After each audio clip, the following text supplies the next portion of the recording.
திமுக கூட்டணியில் Marxist communist கட்சி மதுரை திண்டுக்கல் தொகுதியில் போட்டியிடும் என்று அக்கட்சி மாநில செயலாளர் பாலகிருஷ்ணன் தெரிவித்துள்ளார். சென்னை அண்ணா அறிவாலயத்தில் பேசிய அவர், மதுரை திண்டுக்கல் ஆகிய 2 தொகுதிகளில் வெற்றி பெறுவது மட்டுமே இல்லாமல் 40 தொகுதிகளிலும் மகத்தான வெற்றி பெறும் என தெரிவித்தார்.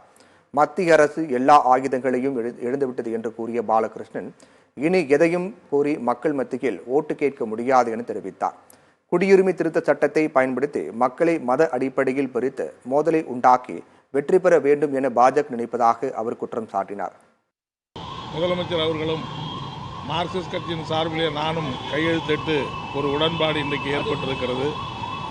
அதிலே ஒன்று மதுரை, இரண்டாவது திண்டுக்கல் என்கிற 2 தொகுதிகளில் மார்க்சிஸ்ட் கம்யூனிஸ்ட் கட்சி போட்டியிடுவது என்று தீர்மானிக்கப்பட்டிருக்கிறது, உடன்பாடு ஏற்பட்டிருக்கிறது என்பதை இந்த நேரத்தில் நான் தெரிவித்துக் கொள்ள விரும்புகிறேன்.